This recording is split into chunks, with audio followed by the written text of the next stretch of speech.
Good morning everyone, this is your SST class and today we are going to continue our first chapter from your book Joyful Book of Social Science Geography Chapter 1 Biodiversity and Landscape।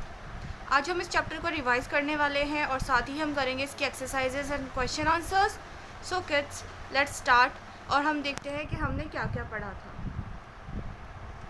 तो सबसे पहले तो हमने आपको बताया था about the biodiversity कि biodiversity का मतलब क्या होता है। ठीक है, जो बायोडाइवर्सिटी होती है हमारी, उसके अंदर सभी लिविंग और नॉन लिविंग थिंग्स आ जाते हैं और साथ ही जितनी भी लेयर्स होती हैं अर्थ की, जिसके बारे में हम आपको आगे पढ़ाएंगे। ठीक है, और लैंडस्केप होते हैं। जो बायोडाइवर्सिटी है या बायोस्फीयर है और लैंडस्केप है, उसके अंदर सबसे पहले आता है हमारा बायोस्फीयर। बायोस्फीयर क्या होता है? एक लेयर होती है, ठीक है, जो हमारी अर्थ के ऊपर है, जहाँ पर लाइफ एग्जिस्ट करती है। आपको पता है ना, हमारी अर्थ ही ऐसा प्लैनेट है जहाँ पर लाइफ है, इसके अलावा ऐसा और कोई प्लैनेट नहीं है जहाँ पर लाइफ एग्जिस्ट करती है। हमारी अर्थ के ऊपर जहाँ पर लाइफ शुरू होती है, लाइक हमारी अर्थ में ओशन में भी लाइफ है, सीज़ के अंदर भी लाइफ है, क्योंकि वहाँ पर एक्वेटिक एनिमल्स रहते हैं। सो डीप इनटू द सी के गहराई से अगर हम नापें और सी लेवल के 10 किलोमीटर ऊपर तक जाएं तो वहाँ पर हमें लाइफ मिलेगी। ठीक है, लैंड के ऊपर जो लोग रहते हैं, ह्यूमन बींग्स रहते हैं या एनिमल्स रहते हैं, प्लांट्स रहते हैं, और साथ ही जो अंडर वाटर एनिमल्स रहते हैं, उन सभी को मिलाकर जो लेयर बनती है वो है हमारी बायोस्फीयर। बायोस्फीयर के अंदर 3 मेन एलिमेंट्स होते हैं। ठीक है, इसके 3 पार्ट्स होते हैं। एक है लिथोस्फीयर। लिथोस्फीयर में आ जाते हैं हमारे सॉइल और रॉक्स। ठीक है, जो लैंड होता है, जहाँ पर ज़मीन होती है, सॉइल होती है, रॉक्स होती है। बायोस्फीयर के अंदर लिथोस्फीयर भी इंक्लूड है, साथ ही इसमें इंक्लूड है हाइड्रोस्फीयर। हाइड्रोस्फीयर का मतलब जहाँ पर वाटर होता है, किसी भी फॉर्म में हो, चाहे वो किसी बड़ी फॉर्म में हो यानी ओशन की फॉर्म में हो या छोटे से पोंड की या लेक की फॉर्म में हो। किसी भी फॉर्म में वाटर हो वो हमारे हाइड्रोस्फीयर लेयर में आएगा। और साथ ही इसमें इंक्लूड होता है एटमॉस्फेयर। एटमॉस्फेयर क्या होता है? एटमॉस्फेयर हमारा जिसके अंदर बहुत सारी एयर होती है और गैसेस होती है डिफरेंट। जैसे एयर के अंदर क्या क्या मिक्स होती है, कौन कौन सी गैसेस होती है? कार्बन डाइऑक्साइड होती है, नाइट्रोजन गैस होती है, साथ ही ऑक्सीजन भी होती है। जो हमारा एटमॉस्फेयर है, हाइड्रोस्फीयर है और लिथोस्फीयर है, तीनों मिलकर बनाते हैं हमारा बायोस्फीयर। फिर उसके बाद में हमने पढ़ा था अबाउट द इकोसिस्टम। इकोसिस्टम क्या होता है? इसके अंदर सभी लिविंग थिंग्स आते हैं इकोसिस्टम के अंदर, जो किसी भी गिवन एरिया के अंदर साथ में मिलकर रहते हैं। अलग अलग स्पेशीज़, अलग अलग एनिमल्स की स्पेशीज़ या प्लांट्स की, वो सब एक ही गिवन एरिया में साथ में मिलकर कोएग्जिस्ट करते हैं, उसे हम कहते हैं इकोसिस्टम। इकोसिस्टम के बाद हमने पढ़ा about the ecological balance. Ecological balance कैसे होगा? It is a stable ecosystem where different species coexist with each other and with their environment. ठीक है, इकोसिस्टम क्या होता है? एक स्टेबल इकोसिस्टम के लिए जो अलग अलग स्पेशीज़ साथ में रहती है, एक साथ मिलकर एक ही एनवायरनमेंट में, वो कहलाता है इकोलॉजिकल बैलेंस। बायोटिक कंपोनेंट के बारे में हमने पढ़ा था। जो लिविंग थिंग्स होते हैं वो बायोटिक कंपोनेंट्स कहलाते हैं, और अबायोटिक कंपोनेंट्स कहते हैं हम नॉन लिविंग थिंग्स को। जो नॉन लिविंग थिंग्स होते हैं वो अबायोटिक कंपोनेंट्स कहलाते हैं। फिर हमने पढ़ा था अबाउट द फूड चेन, कि किस तरह से एनिमल्स का एक दूसरे के साथ फीडिंग रिलेशन होता है। ठीक है, और जो फूड चेन होती है वो हमेशा प्रोड्यूसर से स्टार्ट होती है। 2 चीज़ें होती है इसके अंदर, एक होता है हमारा प्रोड्यूसर और दूसरा कंज्यूमर, यानी जो कंज्यूम करता है। प्रोड्यूसर कौन होता है? हमेशा वो चीज़ जो अपना खाना खुद बनाती है वो प्रोड्यूसर होता है। जैसे कि प्लांट्स अपना खाना खुद बनाते हैं। फूड चेन हमेशा एक प्रोड्यूसर से स्टार्ट होती है, फिर उसे हर्बीवोर एनिमल खा लेते हैं ग्रास को, और फिर देन उसे कार्निवोर एनिमल खा लेते हैं। ये जो कंज्यूमर्स होते हैं, फूड चेन हमेशा कंज्यूमर पर एंड होती है, प्रोड्यूसर पर एंड नहीं होती है। इस तरह से जानवर जो होते हैं, एनिमल्स, वो एक दूसरे के अंदर जो एनर्जी होती है उसे कंज्यूम करते जाते हैं। तो इस तरह से एनर्जी फ्लो भी बना रहता है उनके अंदर और एक फीडिंग रिलेशनशिप भी रहता है। अगर प्रोड्यूसर ना हो तो हमारी फूड चेन बिगड़ जाएगी और हमारा जो बैलेंस है, इकोलॉजिकल बैलेंस, वो ख़राब हो जाएगा। ओके, फिर उसके बाद हमने पढ़े थे अबाउट डिफरेंट लैंड फॉर्म्स। बहुत अलग अलग लैंड फॉर्म्स के बारे में हमने पढ़ा। सो लैंड फॉर्म्स क्या होती है, सबसे पहले तो ये आपको बता दूँ, जो हमारी अर्थ का फ़िज़िकल फ़ीचर्स है, ठीक है। फ़िज़िकल चीज़ें क्या होती हैं जिन्हें हम टच कर सकते हैं, देख सकते हैं। सो जो उसके फ़िज़िकल पार्ट्स हैं तो वो अलग अलग फॉर्म में है, अलग अलग वैरायटी पाई जाती है उसके फ़िज़िकल फ़ीचर्स की, वही लैंड फॉर्म्स कहलाते हैं। जैसे कहीं पर हमारी अर्थ ऊंचे है तो कहीं पर नीचे है, कहीं पर पहाड़ है तो उसी तरह कहीं पर वैलीज़ है, कहीं पर डेज़र्ट है, कहीं पर प्लेटोज़ हैं। ये सब होते हैं हमारे land form.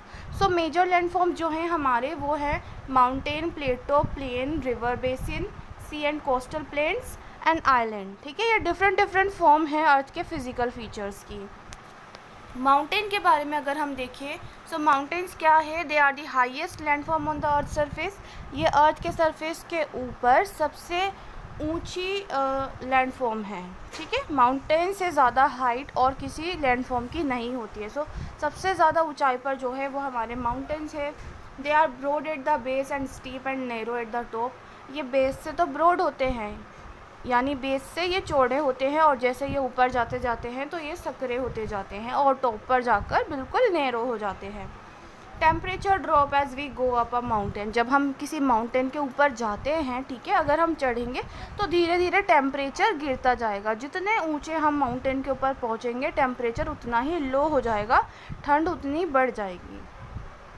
They are rich in flora and fauna, और ये फ्लोरा और फौना से रिच होते हैं। फ्लोरा का मतलब मैंने आपको बताया था प्लांट्स, और फौना यानी एनिमल्स। सो यहाँ पर प्लांट्स भी बहुत सारे होते हैं और एनिमल्स भी बहुत सारे होते हैं। कहाँ पर? माउंटेन्स पर। नेक्स्ट है हमारा लैंडफॉर्म प्लेटो। प्लेटोज़ क्या होते हैं? They are elevated areas and are flat at the top. ये उठी हुई ज़मीन होती है, ठीक है। जो ज़मीन का लेवल होता है उससे उठी हुई तो होती है, ये ऊंचाई पर होती है, लेकिन इसका टॉप एकदम फ्लैट होता है। लो प्लेटोज़ आर गुड फॉर फार्मिंग। जो लो प्लेटोज़ होते हैं यानी थोड़े कम ऊंचाई वाले प्लेटो, वो फार्मिंग के लिए अच्छे होते हैं। हाई प्लेटोज़ आर गुड ग्रासलैंड, और जो हाई प्लेटोज़ होते हैं वहाँ पर ग्रासलैंड ज़्यादा होती है, तो वो जो एनिमल्स होते हैं जो ग्रास के ऊपर डिपेंड करते हैं जैसे शीप और काऊ, उनके लिए, उनकी रियरिंग के लिए या ग्रासिंग के लिए अच्छे होते हैं। And plateaus have rich mineral deposits. और प्लेटोज़ के अंदर क्या होता है, उसके अंदर बहुत ज़्यादा तादाद में मिनरल्स पाए जाते हैं, मिनरल डिपॉजिट्स होते हैं वहाँ पर। मिनरल्स किसे कहते हैं हम? जो हमारे आयरन, गोल्ड, कॉपर, ये सब चीज़ें होती हैं ना जो अंडर द अर्थ सरफेस या फिर किसी चीज़ को डिग करके अर्थ के सरफेस को खुदाई करके या माइंस से निकाली जाती है, वो सब मिनरल्स होते हैं। कोल, पेट्रोल, मिनरल्स के बारे में आप प्रीवियस क्लास में पढ़ चुके हैं, बहुत सारी टाइप के मिनरल्स होते हैं। सो इसी तरह से ओके, अब हम पढ़ेंगे about the plains. They are low lying and flat. ये लो लाइंग एरियाज़ होते हैं, यानी ये ज़मीन का जो सबसे नीचा वाला हिस्सा होता है, ये ऊंचाई पर नहीं होते हैं बल्कि नीचे ही पाए जाते हैं, और एकदम इनका सरफेस फ्लैट होता है, बिल्कुल समतल ज़मीन होती है। Plains are well populated. Plains बहुत ज़्यादा पॉपुलेटेड होते हैं, यहाँ पर लोग ज़्यादा रहना पसंद करते हैं, क्योंकि एक तो यहाँ पर लाइफ इजी होती है, यहाँ की सोइल फर्टाइल होती है, तो यहाँ पर फूड की प्रोडक्टिविटी अच्छी होती है, साथ ही लोगों को इरिगेशन फैसिलिटीज़ भी आराम से मिल जाती है। यहाँ पर रोड्स इजीली बन जाते हैं, रेलवे ट्रैक्स आराम से बन जाते हैं, इसीलिए यहाँ पर लोग ज़्यादा रहते हैं। तो ये जो एरियाज़ होते हैं वो ज़्यादा पॉपुलेटेड एरियाज़ होते हैं। सो नेक्स्ट पॉइंट है हमारा, they are good for farming. ये फार्मिंग के लिए अच्छे होते हैं क्योंकि समतल ज़मीन होती है, ऊपर से फर्टाइल सोइल होती है यहाँ की, तो फार्मिंग अच्छे से हो जाती है। Then most plains are formed by the deposition of sediment brought down by the rivers. ज़्यादातर जो प्लेन्स होते हैं वो किस तरह से बनते हैं? वो जब रिवर्स अपने साथ बहुत सारे चीज़ों को, बहुत सारे डिपोजिशंस को साथ में बहा कर लेकर आती है, उसी की वजह से वो बनते हैं प्लेन्स, ठीक है। अपने साथ जब रिवर बहती है किसी पहाड़ के ऊपर से, तो वो बहुत सारे स्टोन्स और साथ में जो बारीक वाली रेत होती है वो अपने साथ लेकर आती है, एल्यूवियम जिसे हम कहते हैं, तो ये सैंड लेकर आती है, तो इन सभी चीज़ों से मिलकर बनते हैं प्लेन्स। और नेक्स्ट है हमारा sea and coastal plains. Sea and coastal plains के बारे में आपको पता ही है। सी कहते हैं हम समुद्र को। Sea is a large body of salty water. और समुद्र में क्या होता है? सॉल्टी वाटर होता है, नमक का पानी होता है। And the land near the sea is called its coast, that is where the land and sea meet. और जो ज़मीन सी से नज़दीक होती है, सी के पास होती है, वो उसका कोस्ट कहलाती है, जिसे हम किनारा या फिर तट भी कहते हैं। और जहाँ पर लैंड और सी दोनों मिलते हैं वो क्या कहलाएगा? वो उसका कोस्ट कहलाएगा। सो कोस्ट के ऊपर जो प्लेन्स होते हैं हमारे, ठीक है, जो प्लेन सरफेस होता है प्लेन्स का, वो कहलाते हैं कोस्टल प्लेन्स। नेक्स्ट हम देखेंगे about the river basin. River basin होता है वो एरिया जहाँ से रिवर्स या फिर उसके ट्रिब्यूटरीज बहती है, तो उस एरिया को हम कहते हैं रिवर बेसिन। जैसे गंगा नदी जहाँ से बहती है और साथ ही उसकी जो सहायक नदियाँ होती है, ट्रिब्यूटरीज कहते हैं हम साथ में बहने वाली नदियों को, जब वो सब मिलकर बहती है तो वो पूरा एक एरिया जो होता है वो कहलाता है रिवर बेसिन। और लास्ट है हमारा islands. An island is an area of land surrounded by water. Island वो जगह होती है, वो लैंड होता है जो चारों ओर से पानी से घिरा हुआ होता है। A large group of island is called an archipelago. और एक बहुत बड़ा आइलैंड का ग्रुप जो होता है वो कहलाता है आर्कीपेलागो, ठीक है, जिसमें बहुत सारे आइलैंड्स ग्रुप में रहते हैं। अब आइलैंड छोटे भी हो सकते हैं, जो कि हमें एक समुद्र में दिखाई दे रहे हैं सिर्फ, ठीक है, छोटा लैंड पार्ट। और आइलैंड्स बहुत बड़े बड़े भी होते हैं, जैसे जो ऑस्ट्रेलिया कॉन्टिनेंट है हमारा, वो पूरा ही आइलैंड माना जाता है क्योंकि वो चारों ओर से पानी से घिरा हुआ है। सो जो भी ज़मीन का हिस्सा जो चारों ओर से पानी से घिरा हुआ होगा वो कहलाएगा आइलैंड। अब हम इसके एक्सरसाइजेस देख लेते हैं। आई होप आप लोगों को रिवीजन अच्छे से हो गया होगा।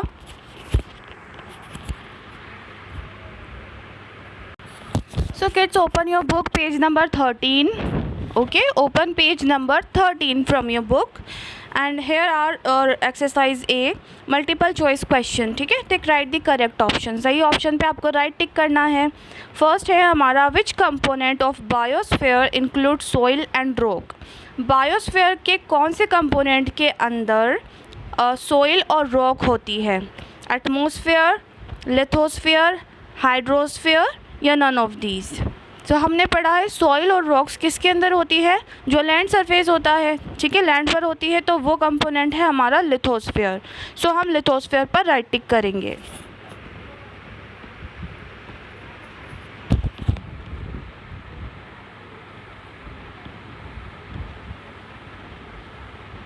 ओके, ऑप्शन बी पर राइट टिक करना है आपको। अब उसके बाद हम सेकंड क्वेश्चन देखेंगे। What does ecological balance describe? Ecological balance क्या होता है? Superior ecosystem, damage to the ecosystem, stable ecosystem या ऑल ऑफ दीज। ठीक है, तो सुपीरियर इकोसिस्टम जैसी कोई टर्म नहीं है और इकोसिस्टम को डैमेज करना भी इकोलॉजिकल बैलेंस नहीं कहलाएगा। हमारा राइट ऑप्शन है ऑप्शन सी, स्टेबल इकोसिस्टम। सो हम सी के ऊपर राइट टिक करेंगे।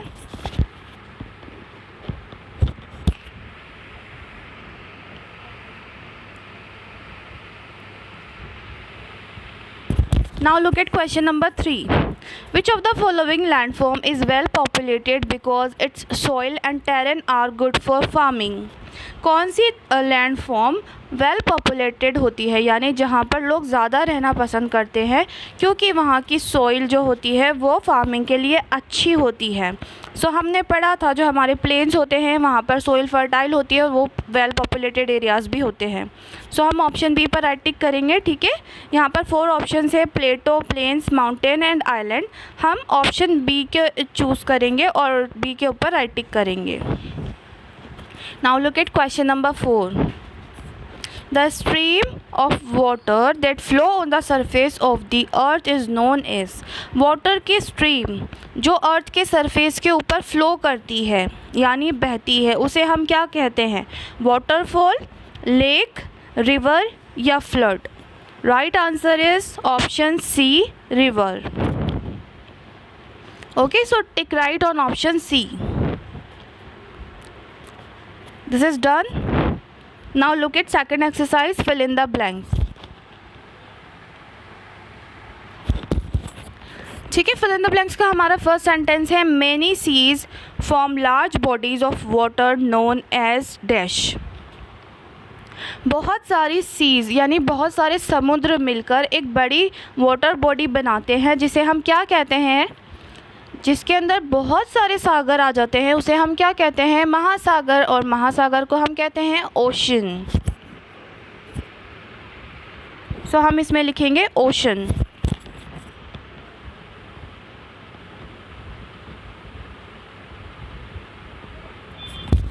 OCEAN ocean. ओके। सेकंड है हमारा in a food chain there are dash and dash.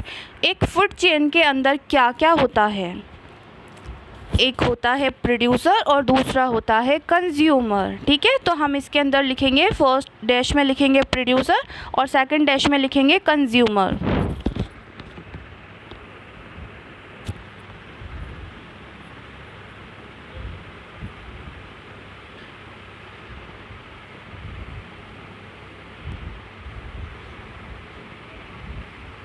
Okay, producer की स्पेलिंग मैं आपको बता दूं, PRODUCER प्रोड्यूसर। इसमें थोड़ा मैसी हो रहा है इसीलिए मैं आपको ओरली बता रही हूँ। और कंज्यूमर की स्पेलिंग है CONSUMER consumer. Okay, now third sentence is dash is a community of living and non living things that को एग्जिस्ट विद वन अनदर। एक कम्युनिटी लिविंग थिंग्स और नॉन लिविंग थिंग्स की होती है जो साथ में रहते हैं, एक दूसरे के साथ को एग्जिस्ट करते हैं यानी साथ में रहते हैं। उसे हम क्या कहते हैं, उस कम्युनिटी को हम कहते हैं इकोसिस्टम।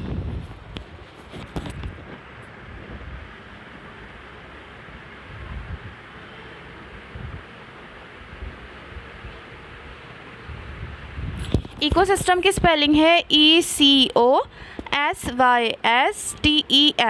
इकोसिस्टम। अब फोर्थ सेंटेंस देखिए, the process of plants preparing their food is known as. Plants का वो प्रोसेस जिससे वो अपना खाना बनाते हैं उस प्रोसेस को हम क्या कहते हैं, हम उसे कहते हैं photosynthesis.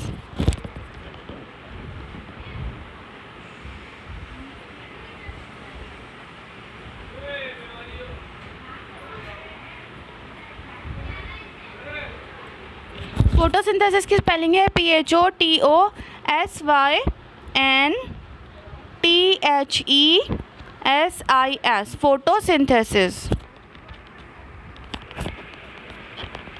Okay kids, now look true and false.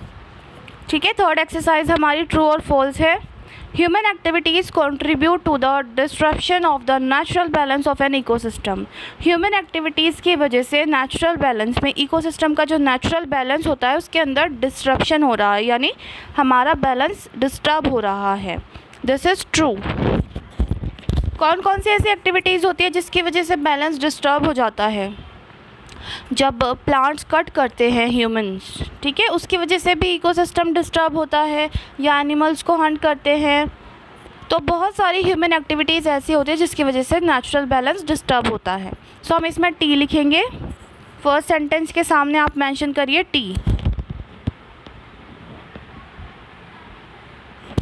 Second sentence is all living organism drive energy from the sun water and air. जितने भी लिविंग ऑर्गेनिज्म हैं उन्हें एनर्जी सन वाटर और एयर से मिलती है। दिस इज़ फॉल्स, बिकॉज जो living organism होते हैं वो अपनी एनर्जी अपने फूड से गेन करते हैं। अब प्लांट्स तो अपना खाना खुद बनाते हैं, उन्हें ज़रूरत होती है सन वाटर और एयर की, लेकिन बाकी जो लिविंग ऑर्गेनिज्म होते हैं जैसे कि एनिमल्स, वो अपना खाना सन और वाटर की हेल्प से नहीं बना सकते, उन्हें तो फूड की ज़रूरत होती है, तो वो दूसरे एनिमल्स को खाकर अपनी एनर्जी गेन करते हैं। इसीलिए हमने इसमें लिखा है फॉल्स।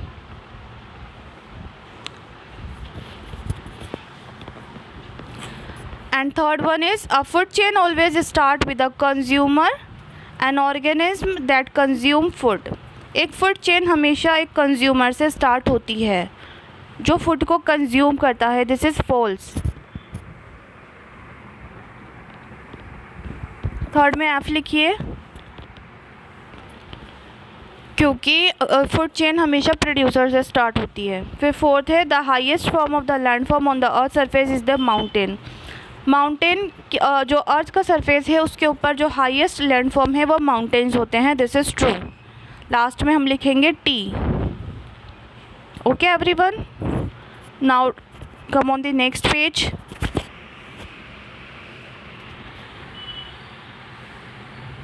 यहाँ पर आपको एक्सरसाइजेज दे रखी है। Exercise D, very short answer type question, एक बार डिस्कस कर लेते हैं हम। Question number 1 is what are biotic and abiotic component. ठीक है, बायोटिक कंपोनेंट और अबायोटिक कंपोनेंट्स क्या होते हैं?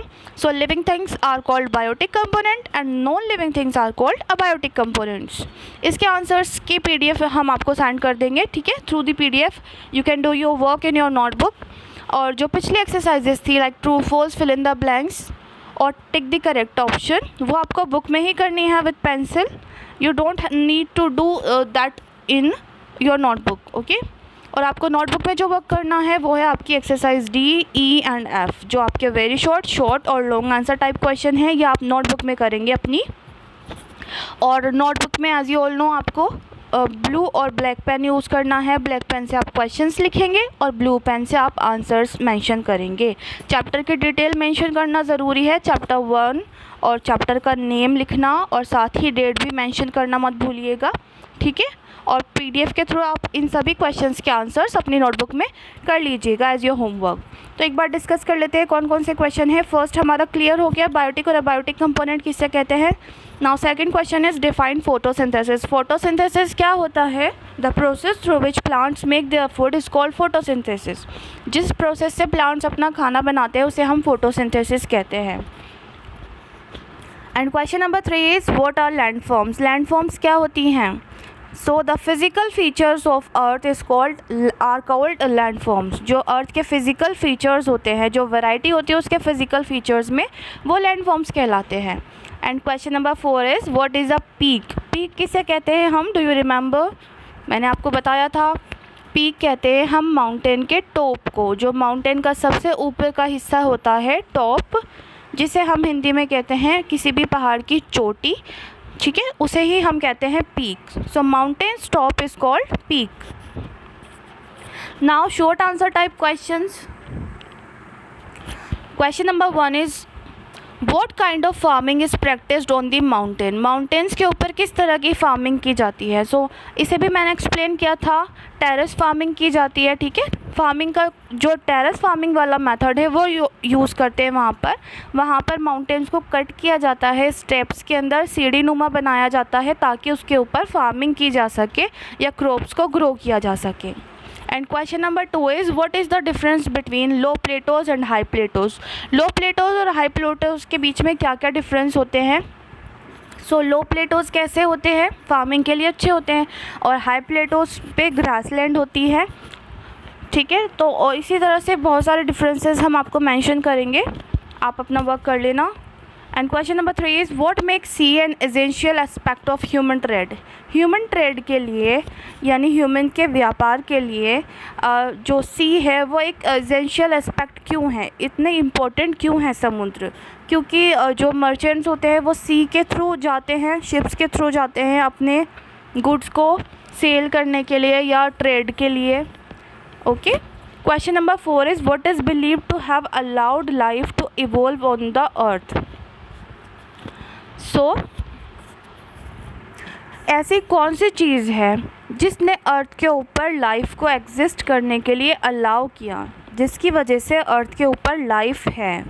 ठीक है, and next exercise F is long answer questions from which question number 1 is what is the importance of biosphere. आपको बताना है बायोस्फीयर की इम्पोर्टेंस के बारे में कि बायोस्फीयर की इम्पोर्टेंस क्या है। And question number 2 is what are the reasons of disruption of ecological balance. Ecological balance के डिस्ट्रप्शन के रीजंस बताने हैं हमें। And question number 3 is write a short note on islands. आपको आइलैंड के ऊपर एक शॉर्ट नोट लिखना है कि आइलैंड्स क्या होते हैं, उन सब चीज़ों के बारे में बताना है। And question number 4 is explain food chain with an example. आपको फूड चेन एक्सप्लेन करनी है एक एग्जाम्पल के साथ। उसके बाद एक्टिविटी दी गई है, ये आपको खुद से करनी है एक्टिविटीज़। आपकी जो फर्स्ट एक्टिविटी है वो है on a chart prepare a diagrammatical representation of food chain with pictures of animals, mention how the extinction of an organism can disrupt a food chain. आप एक चार्ट पेपर के ऊपर, ठीक है, डायग्राम के थ्रू ये रिप्रेजेंट करेंगे food chain के बारे में, फूड चेन क्या होती है, ठीक है। आपको एनिमल्स की पिक्चर ड्रॉ करनी है और बताना है कि वो कैसे एक्सटिंक्ट हो रहे हैं, और अगर कोई एनिमल एक्सटिंक्ट हो जाएगा यानी उसकी प्रजाति या उसकी स्पेशी ख़त्म हो जाएगी, तो फिर उसकी वजह से फूड चेन कैसे डिसरप्ट हो जाएगी, ये भी आपको एक्सप्लेन करना है। And second activity is research and find out which animal of our country have become extinct.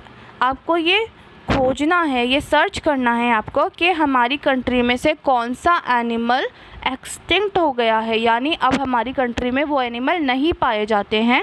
On the given political map mark the areas where they were found. और ये जो आपको नीचे पॉलिटिकल मैप दिया गया है इंडिया का, आपको मार्क करना है उन एरियाज़ को जहाँ पर वो पाए जाते थे, along with the name of each animal, और हर एनिमल के नाम के साथ, ठीक है।